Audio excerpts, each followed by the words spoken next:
y es desde esa niña la que ve a los turistas adultos y ya recibe un poco la advertencia de sus padres, ¿no? Que le dicen: los turistas que están aquí son burgueses todos, son gente que se puede permitir hacer este viaje para descubrirnos, ¿no?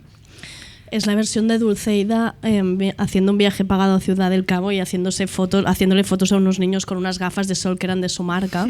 Estás escuchando Radio Primavera Sound, proudly presented by Cupra. Hola, con Ecuador. Te hablo desde Murcia, España. Hola. Se ha cortado la llamada. ¿Qué pasa?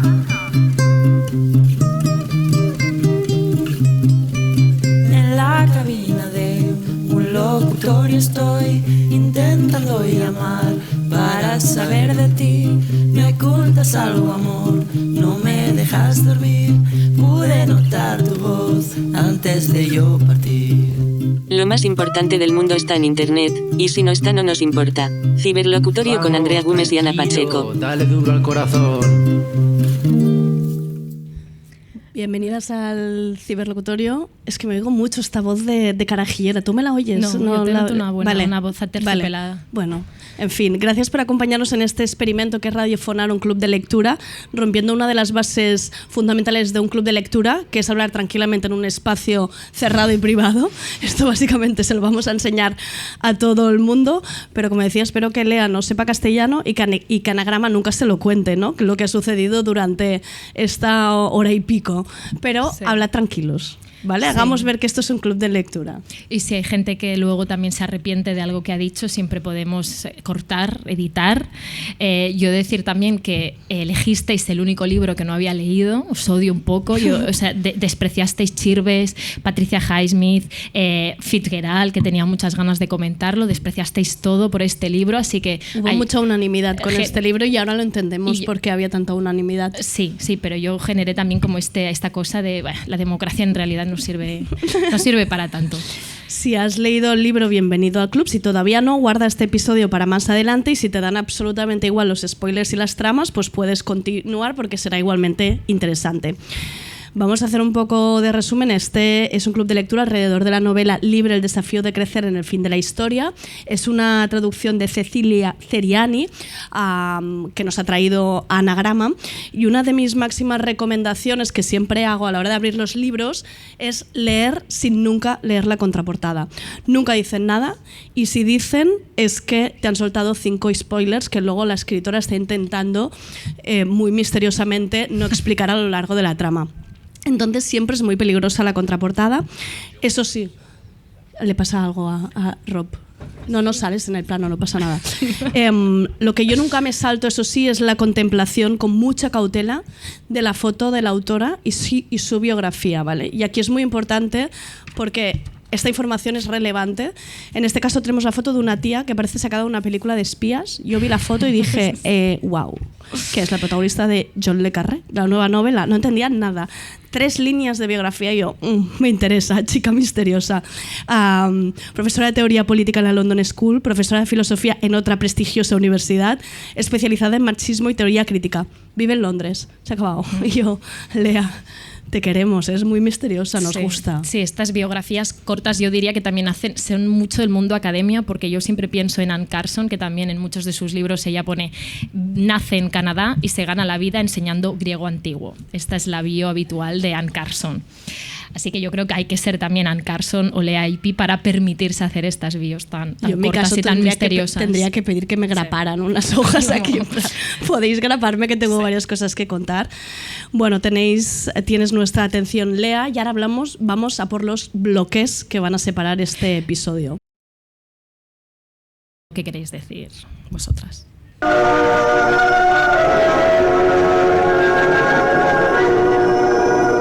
Habla tirana. Aquí damos comienzo a nuestra emisión en lengua española.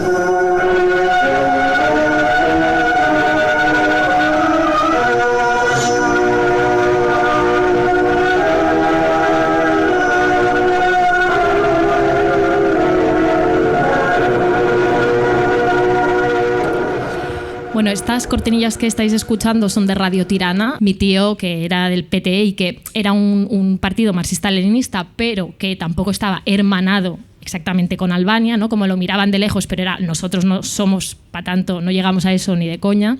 Sí que miraban esta radio un poco desde esa cosa de cómo este país tan pequeño está haciendo esta puta locura que es emitir en frecuencias en muchísimos países, en muchísimos idiomas, a todas horas y con una programación que superaba en creces a países que eran mucho más extensos. Así que esto es lo primero que os puede sonar quizá a la gente que conoce o conocía más o menos Albania, que es esa radio tirana, sobre todo también si habéis militado. Vamos a empezar con el primer bloque que se llama Sorpresa, no sé nada de Albania. Sí, básicamente es eso, ¿no? Porque yo creo que este libro de partida es estimulante en parte por el lugar que se inscribe, que es Albania durante el periodo de la República Popular de Albania en el año 90, cuando este pequeño país en el sureste de la península balcánica era desconocido para muchos y en parte lo sigue siendo. Yo creo, y que todas reconoceréis, las últimas las búsquedas recientes que aparecen en Google si pones Albania, ¿no? Que son Albania playas, Albania mapa, Albania qué ver, ¿no? Esto es Albania. Sí. O lo que conocemos ahora mismo de Albania. Sí, yo denomino este tipo de libros como libros que despertan al cuquet, ¿no? Porque siempre producen como el mismo efecto. En las primeras 2 líneas de la primera página hay como estupefacción, que es como Stalin, Albania.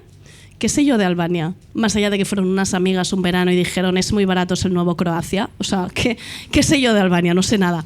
La segunda fase es mucha vergüenza, pasas muchísima vergüenza. Esa sensación de ombliguismo en el mundo, pero aplicado también a la enseñanza y la historia de... ¿Me han hablado de Albania en algún momento? Y el periodo comunista. Estaba yo atenta ese día a clase, me lo perdí, estaba enferma. Y luego llega la tercera fase, que todavía estás en la tercera línea de la primera página, agachas la cabeza, buscas el móvil, abrís Google Maps, la Wikipedia, sin saber muy bien qué tienes que buscar también, porque no sabes, ¿por dónde irá este libro? Es que no sé nada de Albania. Y estas 3 frases suelen concentrarse, pasando por una vergüenza y una humillación que a la vez también son de agradecer, porque te confirman que a partir de ahí todo lo que te cuenten es una clase magistral.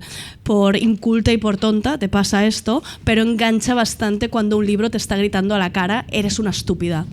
Ahí va. Va a llover, eres una estúpida y el trueno.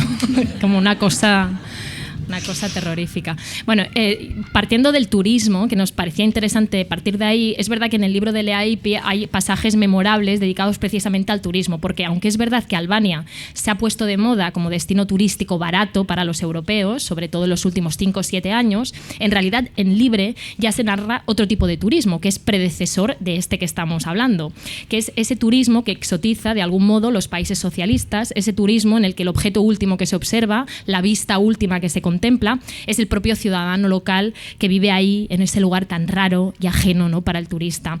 El clásico relato de fui a Cuba a dar tampones a las niñas y son felices con tan poco, ¿no? En el libro se hace una distinción, ¿no? La Leaipi, niña, se da cuenta de que hay 2 tipos de turistas, los soñadores, ese grupúsculo reducido de marxistas-leninistas convencidos, y luego ese otro segundo grupo de occidentales inquietos, curiosos, que ya han amortizado todas las playas que tienen alrededor, están aburridos de lo de siempre y vienen a descifrar un poco una verdad, pero que en el fondo la verdad ya se han montado ellos, la verdad que quieren, ¿no? Y van un poco pues a reafirmar sus propios prejuicios, a decir pues el socialismo no funciona porque mira cómo están, reparten caramelos y van un poco pues eso ahí. Y yo esta idea, esta cosa de turista, en una mezcla entre soñadora y occidental, en una mezcla de las 2 que hace Leaipi, pensé en Annie Ernaux, en este documental de sí, este los documental años... no nos habías hablado nunca, nadie. Jamás.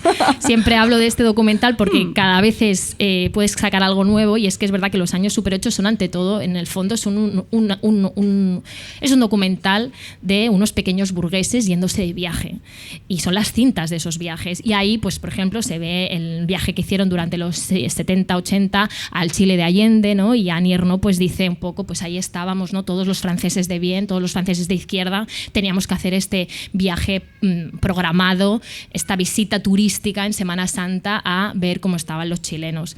Y en el fondo ella dice una frase que es interesante, que dice: filmar representó para nosotros una forma no de actuar en el mundo, sino de ser sus reporteros. Me interesa esta idea pasiva del turista de izquierdas, que evoca, ¿no?, de forma muy elegante esta cosa de volver de un viaje creyéndote que estás haciendo la revolución o que eres un tipo muy comprometido, muy informado, no porque has ido a estos países y has observado la verdad durante 7 días, 6 noches y has hablado con 3 niños mientras repartías caramelos. Y yo creo que esto también es algo de lo que habla un poco Lea Ypi. En el caso de esta novela, ella es una niña de 11 años en el año 90 y es desde esa niña la que ve a los turistas adultos y ya recibe un poco la advertencia de sus padres, ¿no?, que le dicen: los turistas que están aquí son burgueses todos, son gente que se puede permitir hacer este viaje para descubrirnos, ¿no?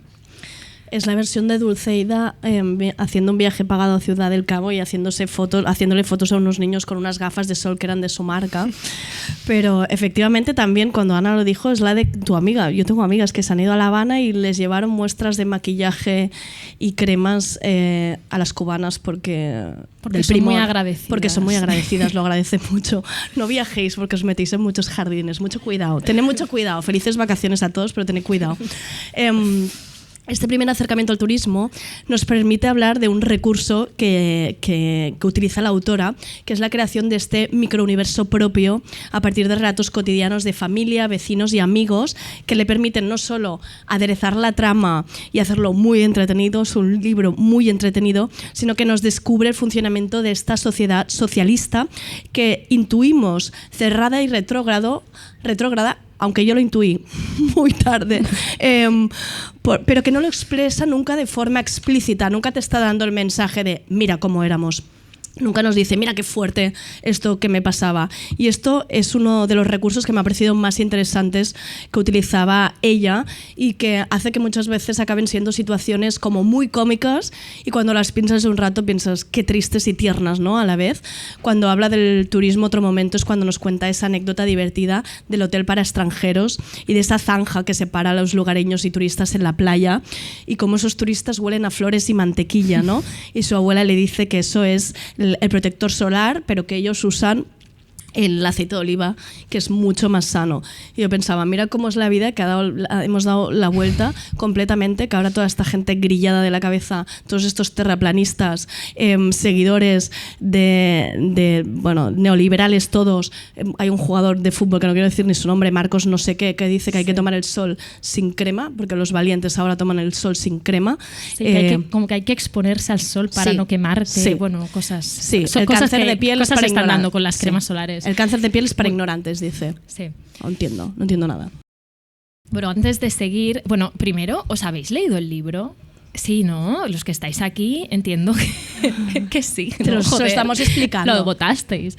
Bueno, yo solo os veo como culpables. No, pero a mí el libro me ha gustado, he de decirlo. Antes de seguir, hemos hablado con Albert Botran. Van a ir apareciendo por aquí algunos audios, pero quiero que quede claro también que no son audios como de legitimidad. No estamos diciendo que los audios tengan razón y que por lo tanto vosotras no podéis contradecir a los audios y que los audios tampoco se ponen para zanjar debates. Los audios son por oír otras cosas, ¿no? Albert Botran, historiador y político, diputado por la CUP, es autor, ha escrito recientemente este libro que es Si Lenin achaqués al cap, traducido, obra publicada en catalán por Ara Llibres, y este ensayo, que de hecho en el primer capítulo hace referencia a Lea Ypi, ¿no?, y a su mirada de alguna manera compleja y complejizante, que dice él que le permite observar y aprender de estos sistemas sin que ello implique hacer como una apología de lo que había, ¿no? Para él, o a lo largo de este ensayo, trata de actualizar la figura de Lenin e incorporarla a nuestro contexto y a nuestro tiempo. Y se pregunta, por ejemplo, si la violencia es inseparable de la revolución y si es posible eso que parece tan difícil de mirar lo que había de bueno en estos sistemas y lo que había de malo y sin que ello sirva, pues eso, como una impugnación de la totalidad, ¿no? De hecho, esto es algo que en parte hace Lea Ypi tanto en el libro como en el epílogo, ¿no? Es decir, es mostrar también esa ambivalencia, esa ambigüedad que no es tan frecuente de encontrar. Y Albert también hace referencia pues a estas peleitas que tiene Lea Ypi en la actualidad con sus coleguitas marxistas, ¿no?, de la academia, que le vienen a decir que bueno, que en fin, que no tiene nada que hacer porque en el fondo los revolucionarios buenos, los auténticos, son aquellos que murieron de forma trágica, que no hay nada que aprender tampoco de Albania. Entonces yo creo que es muy interesante el aporte que hace, así que vamos a escuchar en primer lugar algo más sobre la singularidad de Albania como país. Se sap molt poc d'Europa de l'Est. Crec que el gruix de la gent té al cap que tot és una àrea d'influència russa, però no és ben bé així. Per començar, Albània és una singularitat que pot sorprendre perquè és un país europeu, però de cultura musulmana. És a dir, que els albanesos, com els bosnis, són aquesta excepció de ser europeus de cultura musulmana. I si parlem del període de l'anomenat socialisme real, també hi ha idees molt difuses, com si tot fos la Unió Soviètica, quan es tractava de països independents que al principi tenien aliança amb la URSS, però que en 2 casos concrets, i un és Albània, van trencar relacions amb la Unió Soviètica. Perquè una qüestió que pesava molt era com s'havien alliberat de l'ocupació dels nazis durant la Segona Guerra Mundial. Hi ha països on va ser l'exèrcit soviètic el que va expulsar els nazis i per això podríem dir que van passar a tenir més dependència dels russos, però n'hi ha d'altres on va ser la lluita guerrillera de moviments d'alliberament nacional la que va derrotar els nazis i llavors pesava molt aquest element com d'orgull i d'autosuficiència i de no plegar-se en els soviètics. Un cas és Iugoslàvia, que va trencar amb la URSS als anys 50 i va voler fer el seu propi model socialista, i l'altre és Albània, que va trencar més endavant i que llavors va passar a ser un aliat de la Xina de Mao a Europa. I després doncs, també va trencar amb la Xina. Això fa que Albània volgués tenir la seva pròpia influència internacional al marge dels soviètics i per això Radio Tirana, la que surt a la cançó de Franco Battiato, era coneguda internacionalment i emetia en moltíssimes llengües diferents, també en castellà. A l'estat espanyol hi va haver un grup important antifranquista, el Partit Comunista Marxista-Leninista, que va crear un grup armat, el FRAP, al que pertanyien 3 dels 5 últims afusellats pel franquisme, els altres 2 eren d'ETA. Doncs bé, el Partit Comunista Marxista-Leninista i el FRAP eren els aliats d'Albània a l'estat espanyol i els seus líders els rebia amb tota solemnitat el president d'Albània, Enver Hoxha. Si Albert Botran hace un Hogwarts de la formación política, me apunto. Estaba como totalmente ensimismada escuchándolo ahora mismo, madre mía. Vamos con la pregunta. ¿Qué sabíais de Albania? Y sed sinceras. Así como dato, yo trabajé 2 años en Italia y todos nuestros proveedores eran albaneses. O sea, era mano de obra barata de agencia de comunicación, programadores, informáticos. Es lo que conozco de Albania. Eran muy majetes. ¿Qué es mano de obra barata de agencia de comunicación? ¿Es un periodista? No esperaba una pregunta complicada, ¿eh? ¿Es un periodista, un publicista? Sí. Ah, vale. Sí. Nos ayudaban con tareas de comunicación. Community managers. Y la hora era barata. Claro. Vale. Y esto muy reciente, obviamente. Hablo 2015. Vale. Sí. Sí, sí. ¿Qué más? Venga, por aquí. Jo, amb molta vergonya, diré que només d'Albània coneixia que la Dua Lipa és una mica albanesa. D'origen albanès i anglès. Que els gens són bons, no? Sí, o sigui, tu veus la Dua Lipa i dius... Jo segueixo tota la seva família a Instagram, el pare, la mare, els Lipa, tots tenen Instagram i obert, els germans, i és una meravella veure aquests albanesos girar pel món. Què més? Veieu que podeu parlar de tot ara mateix, ja. Sí? Si no, ho deixem aquí. Vinga, va. Viatges d'algun amic que anava a buscar platges i arquitectura brutalista. Clar. No, nosaltres, de fet, vam conèixer aquest llibre per 2 amigues que de molt petites van néixer a Albània, però amb la seva família van migrar a Itàlia amb tota l'onada de refugiats. I què explicaven les amigues? Vull dir, del llibre? Sabíeu del període aquest comunista, per exemple? Sí, perquè encara tenien família, tenien a l'àvia, i quan després van tenir la nacionalitat italiana van tornar com a veure la família i que ens explicaven una mica la realitat que veien i es trobaven amb la família. Era increïble. I fa molt poc, vull dir, els salaris, jo recordo com flipar.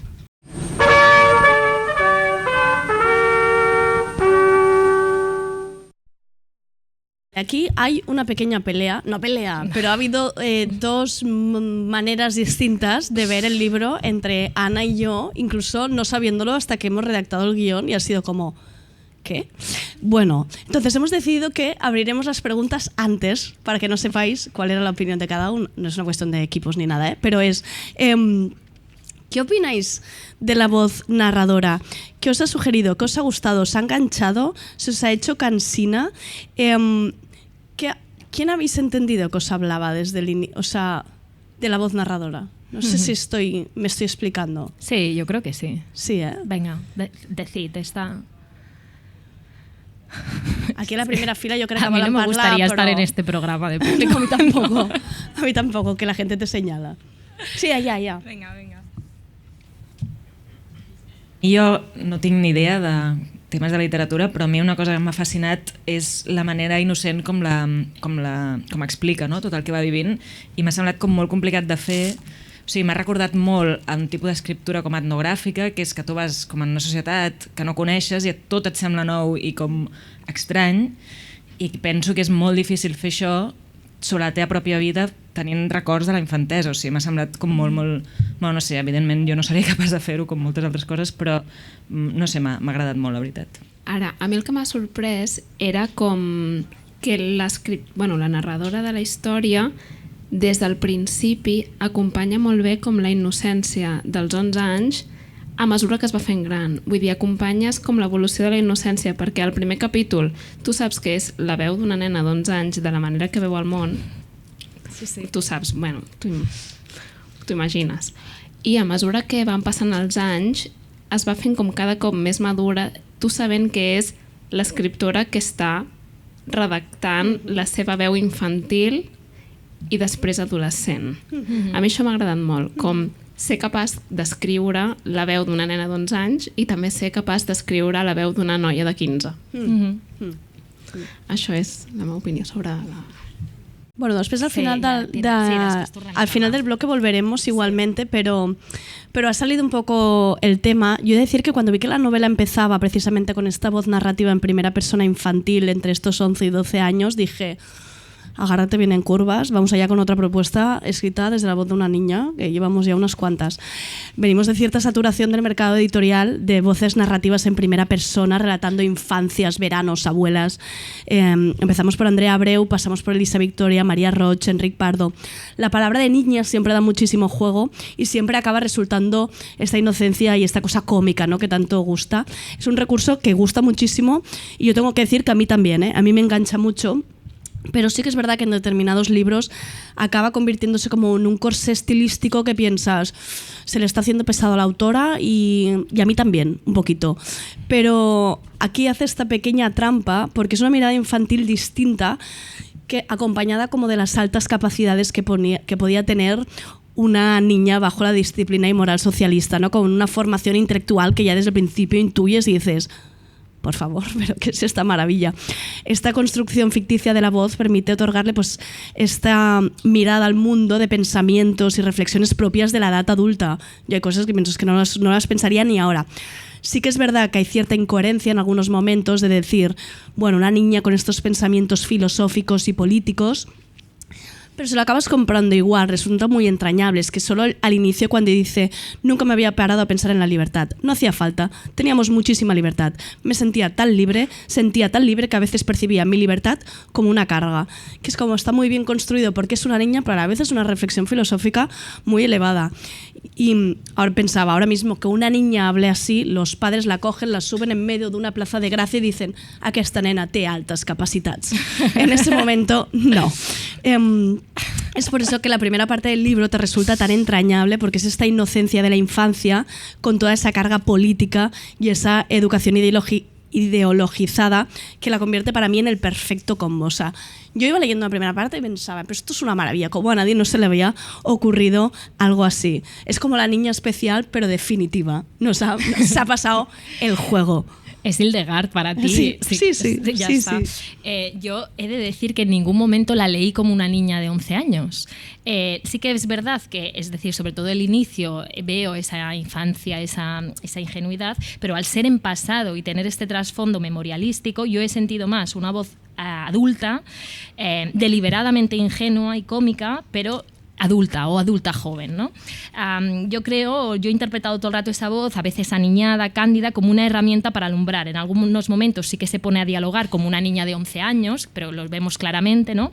Pero a mí precisamente esa trampa, esa inverosimilitud, esa cosa, es decir, esto no lo puede decir una niña de 11 años, me sacaba mucho del hecho de que fuera una niña de 11 años. Eso y el hecho de que estuviera escrita en pasado. Entonces yo veía eso, como que no, para mí no sostiene esa voz todo el rato. Sí que creo que es una voz concienzudamente ingenua, que es lo que hace ella cada mes, además siendo académica, ¿no? Pues hace como ese ejercicio de vaciarse. En una entrevista para El País, Lea Ypi decía: los personajes ingenuos que no tienen opiniones propias permiten hablar de asuntos controvertidos, por ejemplo, de las responsabilidades de ganadores y entre perdedores. Y yo creo que eso es lo que ella pensó y por lo que ella pensó que era la mejor forma de explicar esta historia, que era revisitando su infancia. Pero yo me inclino más a pensar que ella trata desde una voz adulta de encarnar de nuevo esa ingenuidad infantil para echar mano de esos recuerdos, pero que en ningún momento ella intenta ser esa niña de 11 años, porque creo que entonces el libro sería distinto. Y tal vez incluso pienso en una voz narradora algo ambigua e incluso sin edad, porque además ni siquiera percibo tanta diferencia en la voz del principio como con la del epílogo. Claramente el diario de la guerra civil es un adolescente, claro, como bien decían en primera fila en mi equipo que ya hemos montado. Claro, pero aquí, justo en el diario sí que veo que ahí hay como una clara evolución. Diario. Ha crecido, es adolescente, tiene 15 pero o 16 es que en el epílogo años. No ha crecido tanto. Bueno, porque de 11 a 13 hay años una no hay voz tanta que se variación. mantiene. Hay una voz que se mantiene. Yo no veo tanto esa diferencia. O sea, no la veo tanto. Es verdad que en el diario sí que creo que hay ahí una manifestación literal de esto es el diario del 97, creo que. No recuerdo. Sí, del 97. Entonces eso, es verdad que yo reconozco que a veces esa trampa, eso me descolocaba a ratos y sentía algo como, bueno, como algo que no acababa de entender. Había una voz que quizás si la hubiera leído como una niña de 11 años con altas capacidades, todo hubiera sido más sencillo, ¿no?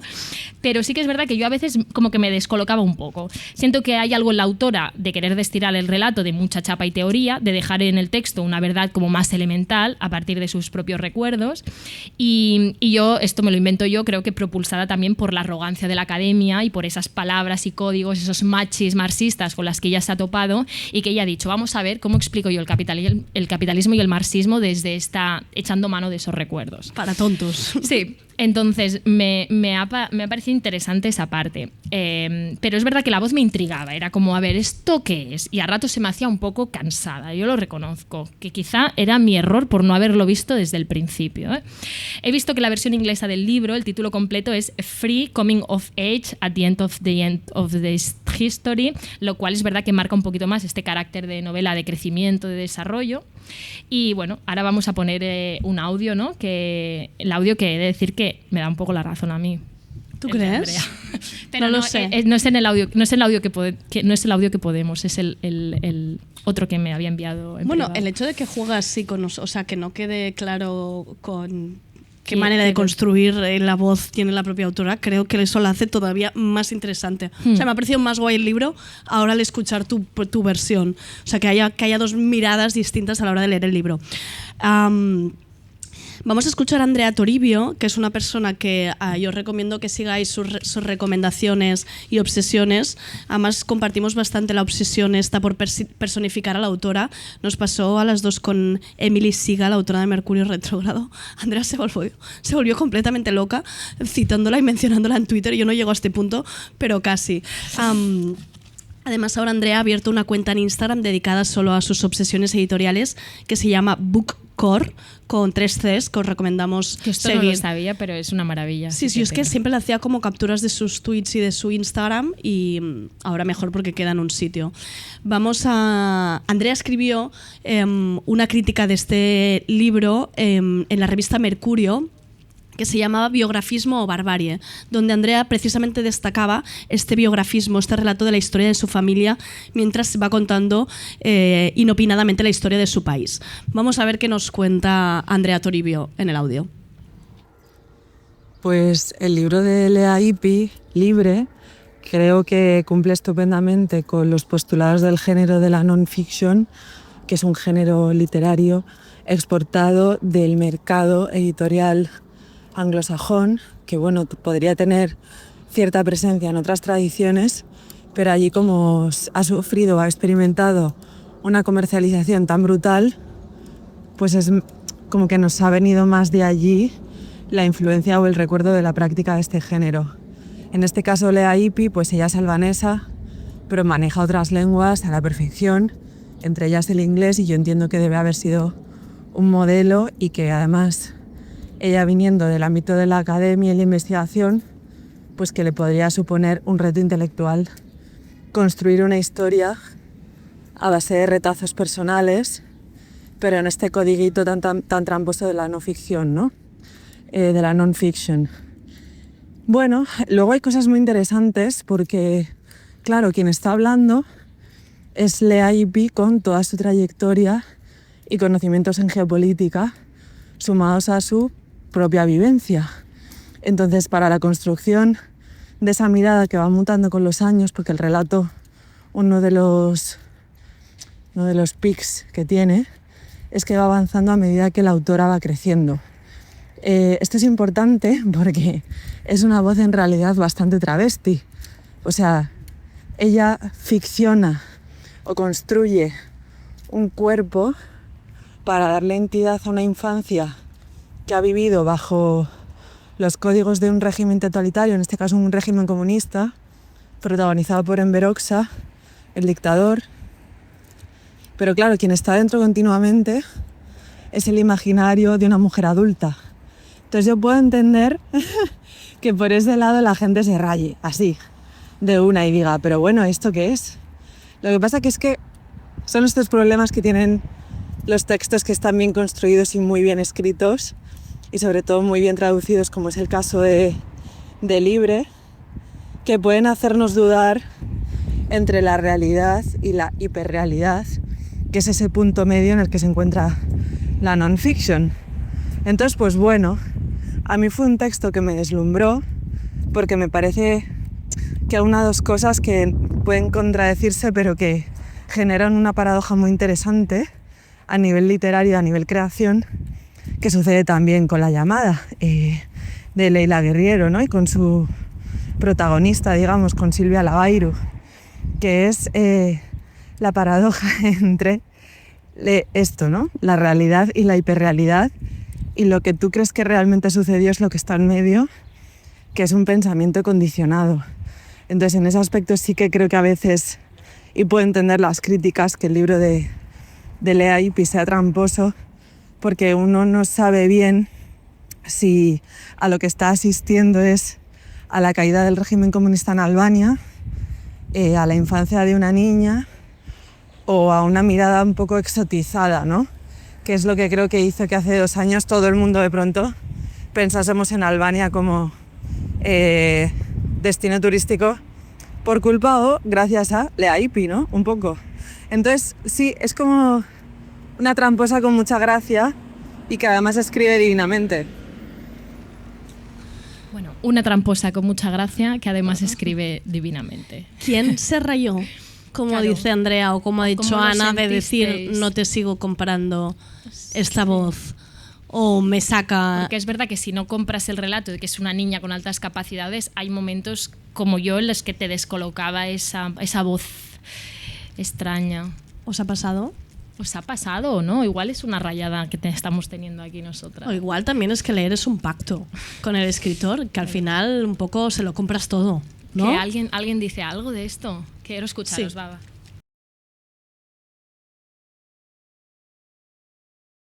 Bueno, a mi el que me ratlló fue, o sigui, que se'n recordés tan bé de la seva infància i que tot el que ella va sentir, en plan, com pot ser que ara, perquè diu que ho va escriure el 2020, te'n recordis perfectament d'una cosa que va passar fa 40 anys o 30 anys? O sigui, és a dir, a mi em costaria molt saber el que sentia amb 7 anys i més sobre temes tan polèmics com són els polítics, no ho sé. Això és el que em va ratllar. No sé si és que tenia altes capacitats o què, però o sigui, no em va costar de creure perquè vaig pensar, jo què sé, doncs potser en aquella, no sé, en aquell ambient o en aquelles circumstàncies sí, però a mi no m'hagués passat, vamos. Añado ¿Qué yo de mes? información mientras vais pensando en esto, Sí. que no sé si ya que hablamos de licencias narrativas, a mí, no tanto la voz, a mí lo que me pareció un poco sospechoso eran los retratos de las 3 figuras adultas que plantea de su familia. Por un lado habría un padre totalmente bonachón, entregado a las minorías, un samaritano increíble, la madre que recibe toda la crítica del libro, o sea, te está retratando una dictadura, pero de repente la madre es como una especie de Margaret Thatcher odiosa, y luego está la abuela salida de un cuento, de una especie de fábula, que ella habla francés, es viajada, juega con las amigas. Entonces no sé si aquí está, si se le atribuye, como dices, vale, es la mirada de una niña hacia estas figuras adultas, por lo tanto me las imaginaba así, un poco grandilocuentes, o aquí sí que ha construido un poco los personajes que le iban bien para explicar por lo que quería explicar. No sé si aquí a alguien también se le hizo un poco sospechoso. En el punto que comentaba ella del punto etnológico, ¿no? De que vas leyendo sobre una cultura que desconoces, y me rayé muchísimo en el punto que se revela que la familia habla en clave, porque yo no me di cuenta que hablaba en clave. Yo estaba sumergida en se mezclaba mi ignorancia y la ingenuidad de la niña, y claro, después dices, joder, ¿cómo no me he dado cuenta de que el primo de la abuela se ha graduado y hablan de ciudades como L.P. Sí. Y fue un punto, mi punto de raya fue ahí. A mí me pasó también un poco, o sea, sobre todo por lo que decía antes de que es una sociedad cerrada, es como que, aunque te lo vaya planteando, pero me parecía todo tan divertido que pensaba, pero es muy divertido vivir aquí.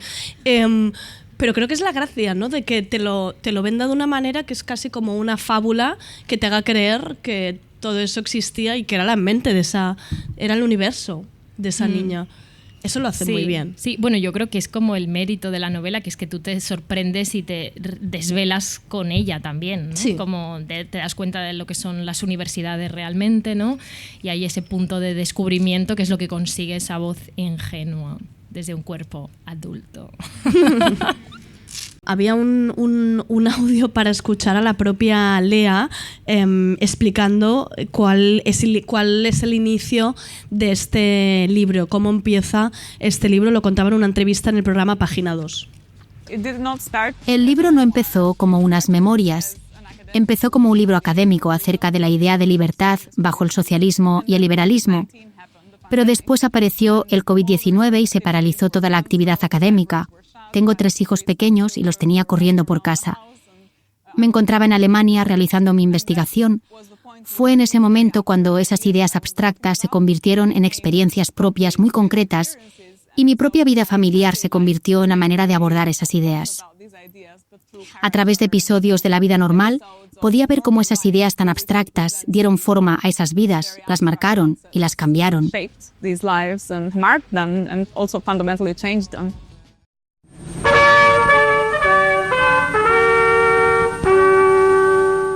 Luego hablaremos también de cómo fue recibida esta novela, ¿no? Y también los juegos entre ficción y no ficción, que esto le ha jugado también como siempre suele pasar con la autoficción, pues una mala pasada también entre la crítica albana.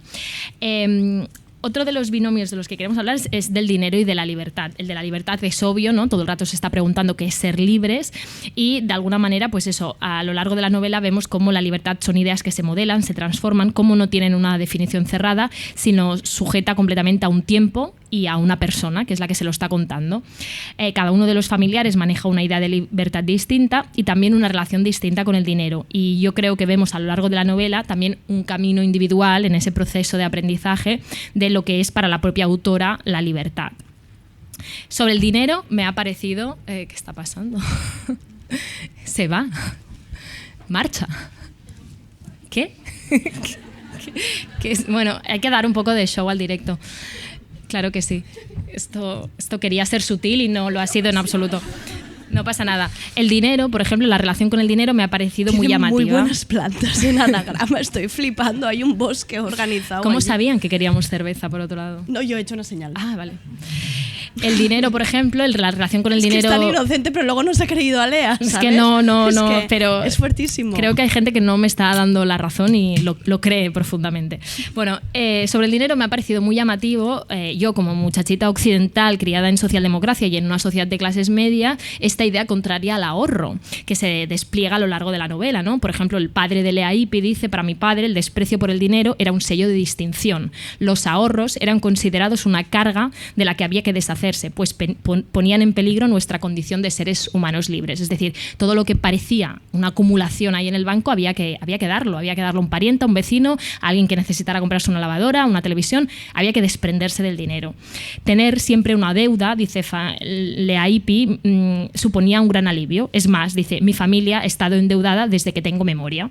Y me gusta un poco la forma en la que el padre, por ejemplo, bromea con la madre y le dice que vas a hacer inversionista con todos esos dineros, ¿no? Porque la madre es como un poco, pues ella tiene como sus ahorrillos, ¿no? Y esta cosa me ha resultado como muy interesante. Y además me parece como una ironía dramática y muy trágica el hecho de que la bienvenida al capitalismo se la da justamente una estafa piramidal que se lleva los ahorros de un montón de albaneses en el año 97, que este hecho no sé si lo recordabais, pero claro, me parece una cosa absolutamente dramática. Yo tenía 6 años, vosotras no algo así, ¿no? Pero es interesante que justamente esa es la bienvenida al capitalismo de esta sociedad. De hecho, muchas de las frases que se dicen en ese momento, en esa transición del comunismo al capitalismo, nos pueden recordar ahora a la que dicen los gurús criptofascistas, ¿no? De tienes que ahorrar e invertir como hacen en el resto de Europa, les decían. Ahorrar e invertir para que el dinero se multiplique. Y todos los albaneses que querían ser europeos de bien, pues empezaron a invertir sus dineros y a perderlos todos.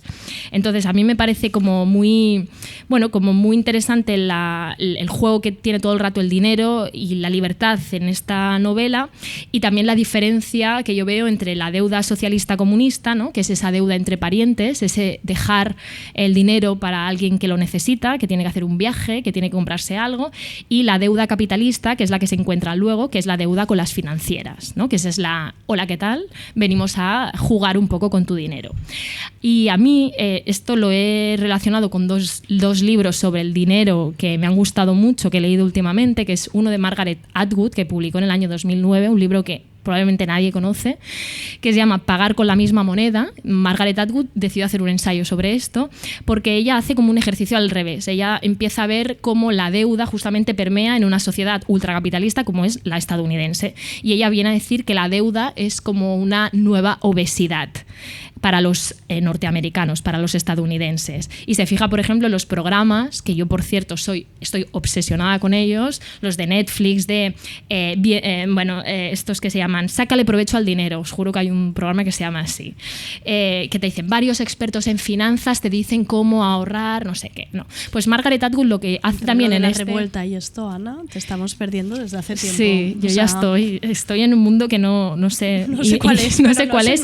Y ni siquiera puedo culpar al algoritmo tampoco. Soy yo.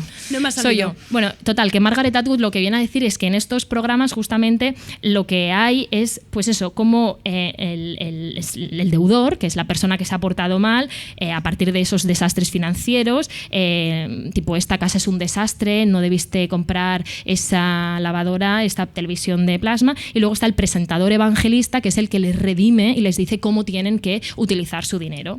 Y a mí, pues ver todos estos programas terribles y ver lo que ella explica, Margaret Atwood, sobre la deuda capitalista, me ha hecho pensar pues en la deuda socialista comunista, que era justo la contraria. Y que de hecho en el libro de Leaipi hay un momento que dice eso, dice, dejamos de prestar dinero a los parientes y empezamos a pedir dinero a las financieras, y a generar otro tipo de deuda.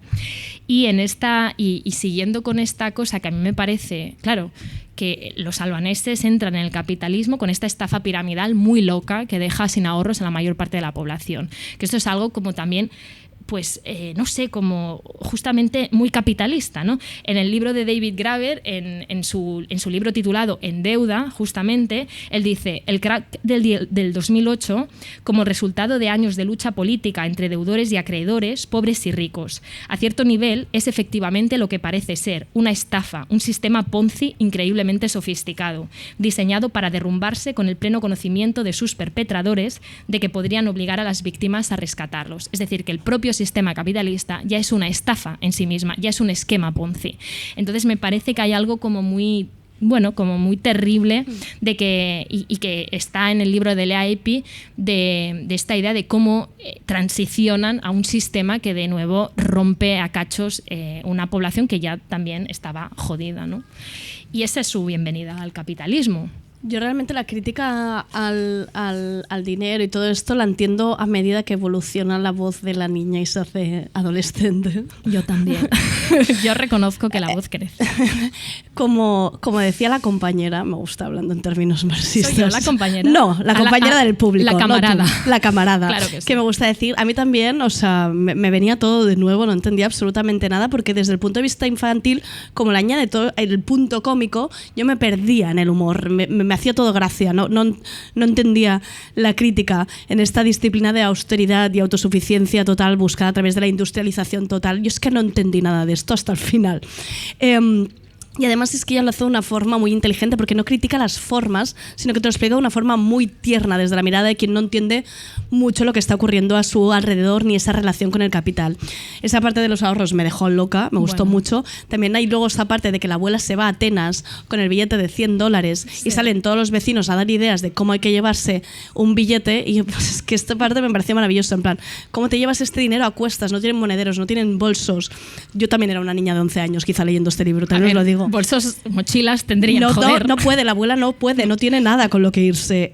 Y luego cuando hablan de las cartillas de racionamiento, de la poca variedad de productos y de alimentos que tenían a su disposición, me gusta mucho porque primero de todo está la anécdota de la Coca-Cola, que también cuesta un poquito entenderla si lo habéis comprado desde esta mirada. Imagínate, es como que no han probado el producto pero luego se pelean con la vecina para esta imagen y tú no acabas de entender muy bien por qué se la ponen ahí como una cosa decorativa. Sí, como una cosa, yo creo, pues de exótica. Sí, y bueno, y ella llega a decir que es algo que le da estatus a las casas, que de hecho es un elemento de disrupción, que todas las casas eran iguales y que de repente la Coca-Cola la hacía diferente y que ahí empezaron también a las envidias entre vecinos. Claro, las rencillas. Ahí empieza también como a incorporarse el capitalismo, a querer lo que tiene el de al lado. Y que luego, era una lata de Coca-Cola. Exacto. Y luego está la parte del funcionamiento del sistema de las colas en las tiendas, que es una parte muy divertida también del inicio, que en vez de ella decirte desde el inicio pasamos hambre, o echaba de menos el queso, o había muy poca variedad, te está mucho rato hablando de cómo era el funcionamiento de las colas y esa mirada romantizada de la niña colocando las piedras en las colas y cómo los vecinos se peleaban porque esas piedras eran iguales y se habían saltado la cola. Claro, no hay una crítica real y yo me la comí con patatas entera. Sí, como, bueno, yo es que creo que en el fondo es una mirada romantizada y no, porque creo que es una mirada como realista de una niña que en el fondo tampoco ha vivido cierta escasez, claro, pero no ha pasado hambre, ¿no? Entonces yo creo que hay ahí como una sensación de, bueno, no nos ha faltado de nada. Y ¿Tú crees que realmente no pasó hambre? Yo creo que no pasó hambre. Por el libro yo no lo... Es decir, había falta de variedad, seguramente, y sobre todo entiendes que te faltan cosas cuando empiezan a incorporarse otros productos de los que no tenías ni idea, pero me da la sensación por el libro de que hambre no pasaron. Claro, había racionamiento estricto. Claro, si dice que el sistema de colas de las piedras era estar un día, incluso toda una noche para colocar la piedra, entiendo que conseguías poco alimento y lo conseguías cada muy poco. Es que como por eso, como no es clara, lo intuyes, ¿no? Intuyes que algo no estaba yendo bien. Pero yo intuyo que esta persona comió poco. Yo no. En su infancia. Otra vez vamos a pelearnos. Yo no. Pues hemos leído dos libros distintos. Pero entiendo que hacer cola para tener los alimentos básicos pues es un engorro. Eso lo entiendo. ¿Queréis añadir algo en este episodio que va a acabar a hòsties? Sí, a mi hi ha una anècdota del llibre que m'agrada molt, que és quan... Ara no recordo exactament quan és, però crec que va com o és quan hi ha la transició i el lliure mercat, o entra en una botiga, crec que entra en una botiga de guiris, i llavors com flipen de que els productes tinguin cognom, del rotllo, pues, que per nosaltres és normalíssim, les marques, no? O sigui que em fa molta gràcia com aquesta idea de per què se li fica un nom a un producte, no? No té cap sentit. Va. Sí, i crec que en aquesta part també parla de nosaltres coneixem els treballadors que fan les coses, però en el capitalisme, com que s'inventen aquestes marques, mai saps si això ho ha fet l'Enrique o el no sé què, no? Hi ha alguna cosa de qui ha fet allò que tu estàs consumint.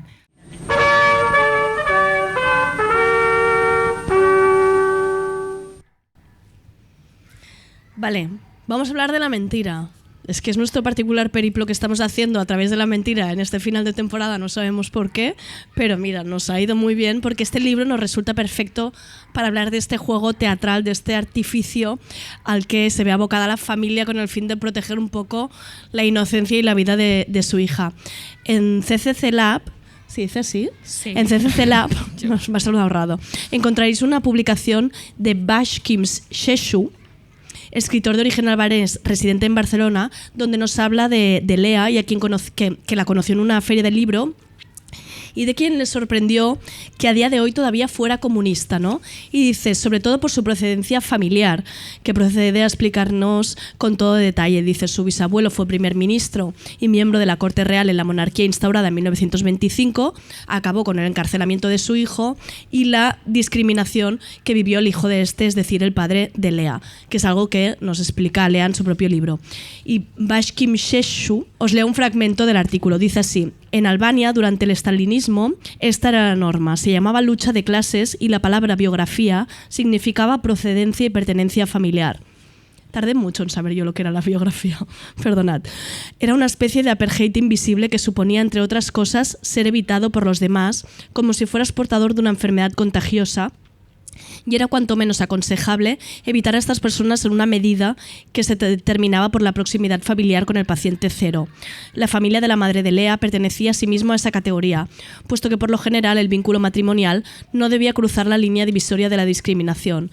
La calificación de enemigo de clase era el destino que también aguardaba a Lea dentro de ese régimen, pero ella no lo sabía. En 1990, cuando la situación empezó a cambiar, Ivy era una niña de 11 años y sus padres, para protegerla psicológicamente, incluso para protegerse en caso de que esa niña se fuera de la lengua, le ahorraron este tipo de conocimiento, educándola en lo político de acuerdo con las normas. Que por cierto, eso de la biografía que tanto se repite, que es lo importante es la biografía. Yo también me preguntaba si era algo de este libro o si era realmente algo que estaba extendido, y efectivamente sí. En este libro, por ejemplo, se llama Barro más dulce que la miel, voces de la Albania comunista. Una periodista polaca entrevista a diferentes personas que vivieron pues en el mismo periodo que Lea Ypi, y justamente es eso. De hecho, hay una frase que yo creo que es muy clarividente, que es: igual en el comunismo no existía, es decir, eso que dicen que la igualdad existía en el comunismo, ¿no? No habían ricos y pobres, bueno, lo que habían era malos y buenos, si tenías o no una mala o buena biografía. Y lo mismo se repite a lo largo de la novela, es decir, que la biografía efectivamente se marcaba y era algo que estaba en todas las casas. A mí una de las partes pues, que más me ha interesado del libro es esta educación donde los padres preparan esta especie de juego teatral de palabras clave y silencios. Son mentiras piadosas que acaban convirtiéndose en engaños a gran escala, porque esto hay que sostenerlo muy bien para que no aparezca la grieta de la duda, que ya en algunos momentos ves a Lea como diciendo no estoy entendiendo muy bien qué está ocurriendo. Y crear esta escenografía para la mentira, pensaba, suele hacerse o bien con gente muy pequeña o con gente muy mayor. Es decir, gente que consigues en cierta manera aislarla. Por ejemplo, personas mayores a las que se las miente para ahorrarles disgustos, ¿no? A la yaya, por ejemplo. No, a la yaya no le contaremos que el primo está dando la vuelta por el mundo en una relación abierta, no. Se acaba de casar y está viviendo en un piso y nadie le da más explicaciones.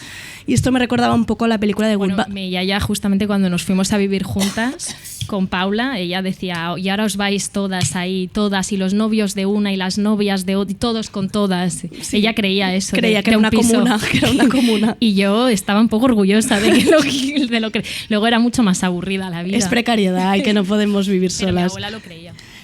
Recuerda un poco la peli de Goodbye Lenin, esa que esa señora sale del coma y su hijo tiene que perpetrar toda la idea de que no ha caído el muro de Berlín. Es maravilloso. O pensaba también en la película Los Tortuga, muy reciente, de Belén Funes, donde una madre y una hija transitan por el duelo de haber perdido al padre y a la pareja correspondientemente, y la forma que se hace más soportable para ella, para la madre, que es una taxista chilena, es escondiéndosela a su propia madre, ¿no? Y cada vez que hace una videollamada con esa madre le dice, no, está en la ducha, no se puede poner. Y lo escucha la hija de fondo y piensa, estoy llorando la muerte de mi padre y tú le estás contando que está en la ducha, ¿no? Y yo pensaba que cuando es hacia las personas mayores, esta impostura, hay algo de egoísmo, ¿no? De no quiero darle un disgusto, no deja de ser cierta cobardía enmascarada. En cambio, a los pequeños suele ser más para protegerlos o por familias totalmente dementes. Tu algoritmo te invita a programas de dinero, a mí, a documentales de madres que tienen en el sótano 8 hijos y les miente y les engaña. Bueno. Y luego pensar, esos son nuestros algoritmos. Yo pensaba en la película Canino, que si no habéis visto es absolutamente maravillosa, pero es un poco una impostura a otro nivel, pero bueno, son unos padres que les cambian totalmente el vocabulario y les hacen creer que la sociedad funciona, bueno, totalmente al revés. Son además unos niños como adolescentes ya, mayores, que todavía lo hacen más incongruente, pero es esta idea de ¿tiene sentido mantener la impostura cuando intentas proteger a tu hija? No, estás enferma, ¿no? No lo sé. Depende, claro. Yo mientras leía el libro, y esto conecta con alguna de lo que decía alguna de vosotras, pensaba que la historia de Lea Ypi se parece mucho a un gaslighting muy salvaje perpetrado por tu familia, y que esto tiene que ser algo muy loco, ¿no? Es interesante ver eso, el momento en el que todo se desmorona, en que sus familiares más cercanos reculan, ¿no? Y le dicen que todo lo que estaba bien resulta que en verdad estaba mal, y ella entiende realmente quiénes son, de dónde vienen, lo que piensan verdaderamente del tío Enver, por qué no hay una foto al lado de la lata de Coca-Cola, qué era eso a lo que llamaban universidades, y me parece como un momento muy escalofriante ver de esa manera como descubrir el teatro de tu familia a una escala tan grande. Y cómo el sistema de valores y convicciones de esta muchacha, ¿no? Pues se va a la mierda, y cómo reconstruir ahí algo parecido a una verdad, ¿no? Y yo creo que es lo que ella hace en este libro. Ella, en una entrevista en el The Guardian, dice que justamente es eso lo que la empujó a estudiar filosofía. Decía, el escepticismo sobre la verdad revelada tras una gran mentira nunca me ha abandonado. Es lo que me atrajo a la filosofía. Que esto es lo que a ti podría haberte atraído a la filosofía. ¿Ves lo que causáis los mentirosos? Esto es lo que podría haberte atraído a ti la filosofía, ¿no? Incluso es muy interesante también lo que dice sobre la idea de Dios. Y es que aunque su familia era musulmana y Albania pues era un país ateo por constitución en ese momento, y todos los profesores, no sé si recordáis al personaje de Nora, ¿no? Que todo el rato les dice que Dios es una gran mentira y que vamos, que ni se les ocurra. Entonces lo que le pasó a Lea Ypi adulta es que cuando todas sus verdades resultaron ser mentira, lo que se preguntó es si Dios era verdad. Claro. Y entonces ella dice que cuando llegó pues al capitalismo, no sé dónde se fue a estudiar, a Londres, ¿no? Ha estudiado en todas las universidades prestigiosas del mundo. Y ella dice que una de las cosas que hizo del libre mercado es como ir a las religiones como un buffet libre. Y ella dijo, yo fui un poco cristiana, me hice musulmana, me hice un poco budista, y luego al final acaba describiéndose como agnóstica. Pero justamente cuando todas sus certezas caen, lo que ella empieza a decir, bueno, a ver si Dios en verdad va a ser verdad y no mentira, como me han dicho. Entonces, bueno, hemos aprovechado para pedir a Bashkin Shehu, que por cierto, esto es algo que hemos descubierto a una hora de entrar aquí. Sí, que él nos explicaba un poco cómo fue recibida esta novela en Albania, porque es un autor que ha escrito más de una docena de libros, pero que además lo que hemos visto es que Bashkim Shehu es hijo de Mehmet Shehu, aquí no sé si estoy pronunciando bien, quien fue primer ministro y quien estaba también destinado a ser el sucesor de Enver Hoxha. Y que de hecho... Y Lana le ha pedido unos audios como si fuera su amigo de aquí, de al lado. Y total, que de hecho vive en Barcelona porque se exilió en el año 97, y que en parte él también acabó siendo desterrado. Su padre finalmente nunca llegó a ser el sucesor de Enver Hoxha con ser acusado de ser un agente múltiple al servicio de los extranjeros, y Bashkim de alguna manera también fue visto con cierta sospecha. Solo para que situéis un poco también al escritor al que estamos escuchando. Según cómo definimos la pertenencia o la nacionalidad de una literatura, la obra de Lea Ypi se puede considerar parte de la literatura albanesa o de la literatura inglesa. Está escrita originariamente en inglés. Por otra parte, está muy estrechamente relacionada con la realidad de Albania y con la historia reciente de Albania, del último periodo del comunismo y comienzos del periodo postcomunista. La peculiaridad se puede marcar dentro de una cierta literatura que existe precisamente sobre la historia reciente política de Albania. Como he dicho, en el libro de Lea Ypi abarca ambos periodos y tiene esta peculiaridad, diferencia de los demás autores que han escrito sobre ese periodo. Describe o representa la parte gris, digamos, de la población albanesa. Una parte indefinida, digamos, que su familia, la familia de Lea, estaba perseguida, estaba discriminada por razones políticas, por causa del bisabuelo de Lea. Pero la persecución no iba hasta el extremo que no iban a la cárcel, no iban al Gulag, estaban discriminados, pero en cierto modo integrados en la sociedad. O sea que se define por esa ambigüedad. Y por eso creo yo tiene un interés especial. ¿Cómo ha recibido en el país? Yo digo que precisamente por eso, por dar esa zona gris, por esa ambigüedad, perseguido o no perseguido, no ha estado muy bien recibida, ha estado muy criticada. También hubo una equivocación en la recepción de la obra por tratarla como si fuera algo sobre la vida real y no una obra de ficción. También hay que tener en cuenta que en Albania el problema de la memoria histórica es importante, es un problema muy agudo, que la sociedad no ha resuelto las cuentas con su pasado. Y eso lo hace un asunto delicado, lo de la memoria, y cuando se habla del pasado. Hay siempre mucha polémica, mucha irritación, y en ese marco hay que explicar, creo yo, en ese contexto, la reacción hacia el libro de la EUP. Bueno, quien escuchábamos era esto, Bashkim Shehu, que decía esto, la forma en la que se había recibido el libro, y para que os hagáis una imagen del nivel de detalle que llegan, es que buscan en la crítica albanesa pues a ciertos desajustes con la realidad. Y por ejemplo, cuando habla de la estatua del tío Enver al que abrazan, pues en realidad no era una estatua, era un busto, ¿no? Entonces la crítica pues se fija en todas esas licencias que se ha tomado la autora para decir que no fue exactamente así, que es normalmente lo que pasa con la autoficción y que es un género que siempre se mueve ahí en un lugar extraño. Por cierto, Shahim Shehu me dijo que él leyó la obra con una voz adulta. Ya está. Bueno, es el momento de que habléis. Ahora sí. Va. ¿Lo habéis leído como una ficción, como una autoficción? ¿Os ha importado el género? ¿Os dejáis llevar? Igual, preferís hablar ¿Sois de otros temas, por favor? ¿Queréis hablar de la Coca-Cola? ¿De qué queréis hablar? Sí. Podéis hablar de lo que queráis. Habéis elegido el libro. Perras. ¿Quiero hablar de la Coca-Cola? Venga. A mí me impresionó que por una lata de Coca-Cola, ¿no?, que era como un símbolo de estatus, fueran capaces de dejar de hablarse con amigos de toda la vida, ¿no?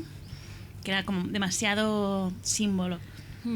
Sí, como que rompe la fraternidad, esa comunidad. Sí. Da igual el pasado, solo importa tener la lata y negarlo todo. Sí.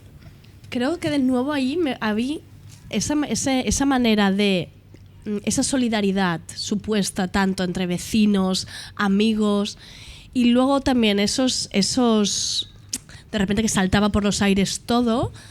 Eso era lo que más me parecía como ficticio, igual que las tres figuras paternales, exacto, como en plan, creo que tienes que crear estos momentos para que entendamos que toda esta solidaridad supuesta del socialismo, de todos somos una, nos dejamos todo, luego se rompe por cualquier tontería, ¿no? Que en este caso es la Coca-Cola, que se pasa muchos años sin hablarse con los vecinos. Bueno, es como vivir de puertas para afuera, ¿no? Sí, sí, exacto.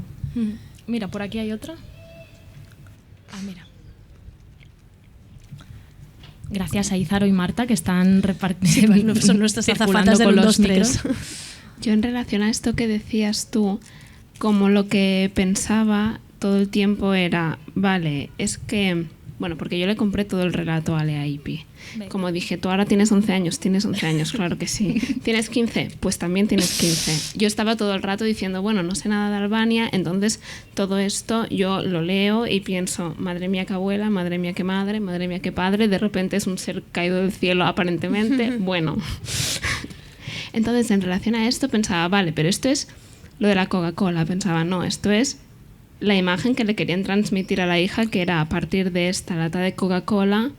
El problema que existía entre estas dos familias era el problema de Coca-Cola, pero a la vez pensaba, no, pero es que realmente esto es lo que le están diciendo a la niña y lo que la niña nos dice a nosotros con la voz de niña, no con la voz adulta, que ya sabe que lo que realmente estaba pasando, que es que la familia estaba realmente perseguida por esta biografía, que también, qué casualidad que Lea Ipi sea la descendiente del primer ministro. Quiero decir, no había es más como gente princesa en por Albania. sorpresa. Yo acabé de leer. Es la versión de princesa por sorpresa política.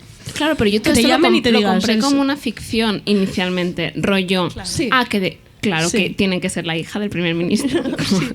Sí, total. Entonces, como todo el rato lo leía en el sentido de, no, esta es la imagen que la niña entendía en ese momento, por tener 11 años, que todo este problema era la Coca-Cola, no todo como el entramado social que había alrededor de que la familia estuviera perseguida, pero estuviera manteniendo unas formas de cara afuera, porque los vecinos realmente sabían quién eran esos padres y por qué se estaban peleando con ellos. No sé si me he explicado. Sí, perfecto. Ya, esto que dices es interesante porque luego también hay cierta duda de si todo este parapeto, este juego teatral, esta mentira que pasaba en la familia de Lea, no se replicaba un poco en cada familia, porque luego los niños, cuando van a la escuela, es como que comparten cada uno la información que tiene de su casa, intentando construir un relato común, y cada uno viene con sus ideas propias de casa. Entonces, no sé si esa mentira se multiplicaba por cada casa, un poco con lo que decías de puertas para fuera todo era muy formal, de puerta para adentro cada uno se construía su propia historia. Ha sido más una reflexión que una pregunta, perdona. Sí. No, pero te he entendido y que estoy en la sintonía. Sí, y bueno, pero lo inquietante también es que de puertas para adentro también se mantenía esa ficción. Claro, y no sabemos qué ficciones se replicaban en las otras familias que les contaban, ¿no? Claro. Quizá no se usaba la palabra universidad, sino que era otro.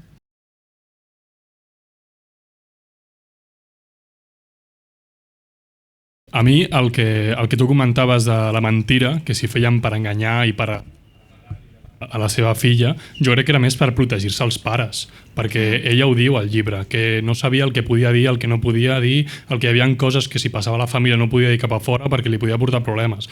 Llavors jo crec que la mentida, els pares l'utilitzaven com un recurs per ajudar-se a ells, de que no descobrissin els altres per culpa de que la seva filla, al ser innocent, i expliqués el que els seus pares deien a casa, ho repliqués al col·le i llavors li vinguessin i encara els perjudiquessin més a ells com a pares, no com a nena. Llavors jo el que veia tota l'estona era això, que la mentida que li explicaven era perquè els seus pares no volien ser perseguits ni condicionats ni degradats encara més. No perquè la nena no entengués el que estava passant, sinó perquè els pares no tinguessin conseqüències. Perquè la mentira és egoista. Digue-ho, la mentira és egoista. Digue-ho, pots dir. Yo tuve un desacuerdo parecido con mi madre cuando comentamos la novela, porque yo lo leí en inglés cuando salió, pero a raíz de que yo seguía su trabajo académico. Y ella lo leyó a partir de la publicación reciente. Y ese desacuerdo yo estaba con Ana y mi madre estaba con Andrea, pero quizás yo estaba pensando cuando lo leí que leía el trabajo de una académica que escribía en su idioma no materno, es decir, en inglés, y mi madre se acercó a la novela a partir de voy a leer una novela que me han recomendado. Entonces, creo que ella se creyó más la novela y yo pensaba más en estoy leyendo una cosa que esta académica me está explicando. Entonces no sé si hay una... Puede ser que os pasen los que estéis más acostumbrados a leer academia o ensayos o papers y los que somos más imaginativos y nos guste la novela. Nos hayamos creído más. No sé, por entender lo que ha ocurrido aquí. Pero interesante. Es interesante. Yo en las últimas horas lo que he hecho es preguntar a gente, mirarle a los ojos y dime en qué edad tiene la voz narradora. Dímelo de verdad. Sí, pero de hecho no lo había pensado hasta ahora, pero el hecho de que escriba en inglés, no siendo su idioma materno, es relevante. Entonces hay un elemento que ella escribe en un idioma que no es el suyo. Entonces quizás también tiene un elemento ensayístico, no lo sé. Sí, y bueno, y que además nosotras en este caso estamos leyendo una traducción al castellano, ¿no? Que quizá ahí en ese tránsito de lenguas encontramos un poco esta cosa, ese desatino que vemos. Vale, venga, vamos al epílogo y luego ya serán las preguntas finales. Vale. Porque el epílogo es importante. Es un final que la misma Lea Ypi ha defendido como algo que tenía que hacer para dejar clara su postura, sin que ello infiriera en la novela.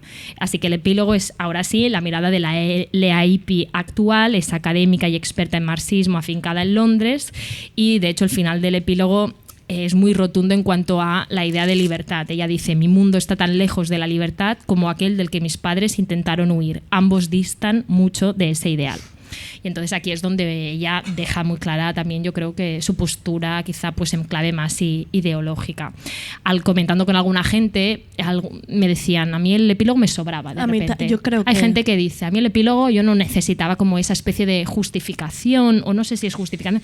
A mí me gustó el epílogo, me entró bien y sobre todo tenía como una curiosidad o un interés en saber, bueno, y ella y la Ypi, ¿qué tal? ¿No? Ahora... Es que yo creo que si la lees como vida adulta, ensayística y tal, tiene todo el sentido ese epílogo. Si estás metida en la novela, incluso hacia la mitad, cuando ya se ha descubierto todo el pastel, es como, ay, me lo estaba pasando tan bien cuando tenías 11 años, que ahora de repente todas estas reflexiones de adulta me están cargando un poco. Y yo sé de gente que aquí es como que se ha cansado más en la segunda parte de, bueno, ya te hemos entendido, eres muy buena y muy lista, pero ya está. Te hemos visto como niña de altas capacidades, exacto. ya puedes estar tranquila. Vamos a escuchar una última nota de voz de Albert Botran, que nos habla justamente, porque para mí una de las cosas más interesantes que dice el epílogo es justamente la relación que ella tiene con sus colegas de la academia marxistas, ¿no? Que de alguna manera invalidan la experiencia albana, ¿no? Le dicen, bueno, va, és el que explica Lea Ypi al llibre, que troba que la gent d'esquerres als països capitalistes només admira els revolucionaris que van morir tràgicament i amb els somnis pendents, perquè no tenen les mans brutes, clar, no van exercir el poder i per tant no van cometre errors, no tenen tantes contradiccions, però això et deixa una actitud davant de la història de que el comunisme o el socialisme, bé, són teories, però impossibles de portar a la pràctica. Quan hi ha conquestes concretes, tant a Europa de l'Est, però també a Europa Occidental, que s'expliquen com a resultat de la lluita obrera comunista o socialista. Esto es un poco lo que comenta Albert Botran, con quien podéis no estar de acuerdo en absoluto, así que, no sé, comentadnos qué os ha parecido el epílogo, os sobraba, os faltaba o lo agradecisteis en conjunto la novela. ¿Cuántas estrellas le vais a poner en Goodreads? Va, contadnos algo, venga. A mi també em va agradar com molt el llibre i l'epíleg em va semblar com molt necessari i em va agradar també, sobretot perquè pensava que si necessitem com relats en una societat capitalista que siguin relats anticapitalistes que vinguin d'una persona doncs, que ha viscut el comunisme, no? I aquesta repressió necessitem com que ens digui com fer-ho, no? I llavors jo pensava, ostres, m'encantaria saber més o anar a una classe seva de teoria política i que m'expliqui, no? O que ens doni com la recepta de què podem fer en aquest sistema per trencar-ho, no? I per anar com a... Bueno, sense idealitzar i sense romantitzar el comunisme, però que ens doni com aquesta dosi de realitat i aterrar-ho a la nostra societat per canviar les formes, no? I les coses. Llavors és com...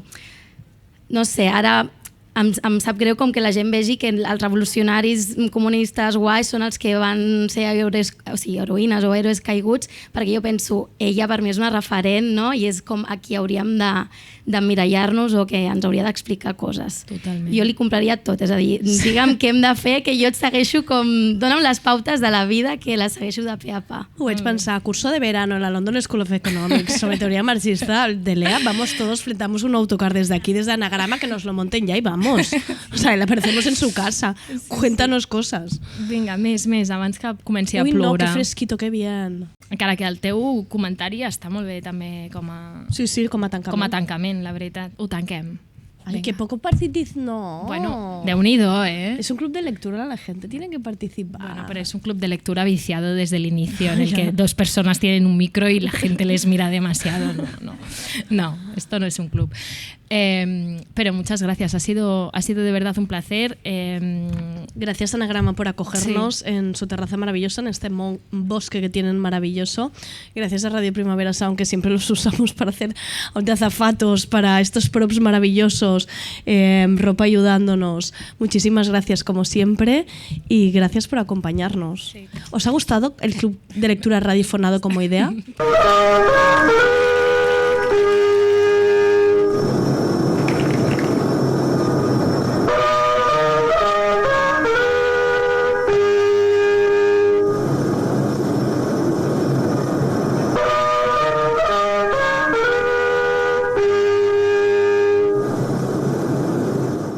Estás escuchando Radio Primavera Sound, proudly presented by Cupra.